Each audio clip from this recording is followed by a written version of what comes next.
ആ പ്ലാവിൽ ആ ചക്ക ഉണ്ടായിരുന്നു അന്നേ. അപ്പോൾ ഇത് ചക്ക അവിടെ തിന്നുകൊണ്ടിരിക്കുകയായിരുന്നു. ചക്ക തിന്ന് അപ്പം കുട്ടികൾ അവിടെ നിന്ന് ഇങ്ങനെ മോളിൽ നിന്ന് ഇങ്ങനെ നടന്ന് ഇങ്ങോട്ട് വരിക. വരുന്ന സമയത്ത് ഇതിലിങ്ങനെ വന്നത് ഇവിടെ നിന്നാണ്. അപ്പോൾ അവർ വന്നു വർത്തമാനം പറഞ്ഞിങ്ങനെ വന്നു. ഈ മൊബൈൽ വെളിച്ചത്തിലാണ് വരുന്നത്. അപ്പോൾ ഇത് അവിടെ എത്തി. ഈ ആന ഇവിടുന്ന് അങ്ങോട്ട് ഇറങ്ങി ആദ്യം വൈഫിനെയാണ് തട്ടിയത്. ഇവിടുന്ന് അവൾ ഏകദേശം ആ മുള്ളു നിൽക്കുന്നല്ലേ അവിടം വരെ ആന തൂക്കി എറിഞ്ഞു അവളെ. അപ്പോൾ മോനും ഇവിടെ ഇങ്ങനെ ഇതേപോലെ നമ്മൾ നിൽക്കുന്ന പോലെ നിൽക്കുക.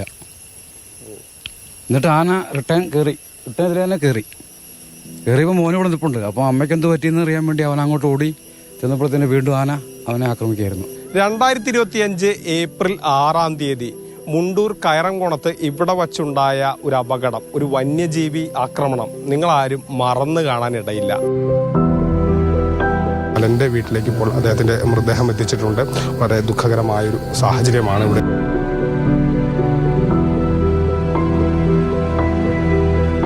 ഈ സംഭവത്തിന് ശേഷം അലന്റെ കുടുംബം ഇവിടെ നിന്ന് മാറി. ഈ വീടൊക്കെ കണ്ടോ ഇപ്പോൾ പൊളിഞ്ഞ് നാശമായ നിലയിലാണ്.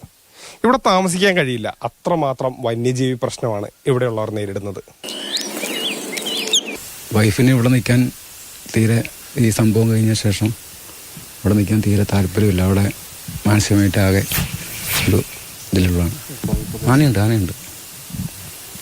ആന ഡെയിലി ഇല്ലെങ്കിലും വരുന്നുണ്ട്. ആന വരുന്നുണ്ട്. ഇപ്പോൾ അലൻ്റെ മരണശേഷം സർക്കാർ പറഞ്ഞിരിക്കുന്ന ഈ റെയിൽ പെൻസിലിങ്, വലിയ പെൻസിലിങ് ലൈറ്റ്, അതുപോലെ അതിനകത്തെ മലയിൽ നിന്ന് വനത്തിൽ നിന്ന് ഇങ്ങോട്ട് നമ്മുടെ നാട്ടിൻപുറത്തേക്ക് ഇറങ്ങാത്ത രീതിയിൽ വേലി ഒക്കെ ചെയ്യാമെന്നാണ് പറഞ്ഞിരിക്കുന്നത്. അപ്പോൾ ഈ ഒരു ബില്ലിൽ അത് അങ്ങനെ പാസ്സാക്കുകയാണെങ്കിൽ ഞങ്ങൾ വീണ്ടും ഇവിടെ വന്ന് താമസിക്കാൻ ഞങ്ങൾ തയ്യാറാണ്. 6 മണി കഴിഞ്ഞാൽ ഈ വഴിക്ക് നടക്കാൻ കഴിയില്ല. എല്ലാ മക്കൾക്കും, എനിക്കല്ല എല്ലാ മക്കൾക്കും ഇവിടെ ഞങ്ങൾ ജീവൻ തന്നെ ഭീഷണിയാണ്. എല്ലാ ദൈവസാക്ഷി നിർത്തി ഞാൻ പറയാണ്, ഇത് അംഗീകരിച്ച് കിട്ടണമെന്നാണ് നമ്മുടെ എല്ലാ അഭിപ്രായം. അലന്റെ വീട്ടിലേക്ക് കയറി വരുമ്പോൾ തന്നെ നമുക്കിതാ ഒരു വലിയ തെങ്ങ് കാണാം.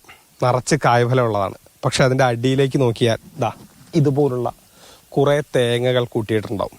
കുരങ്ങോ മറ്റൊക്കെ കടിച്ച് നശിപ്പിച്ച് ഉപയോഗിക്കാൻ കഴിയാതായത്.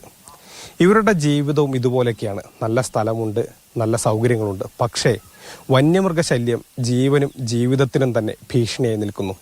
പുതിയ നിയമം കൃത്യമായി നടപ്പാക്കുകയാണെങ്കിൽ ഇവരുടെ ജീവിതത്തിൽ വലിയ മാറ്റങ്ങൾ വരുമെന്ന പ്രതീക്ഷയൊക്കെ ഉണ്ട്. Google VS Mathrubhumi news, Palakkad.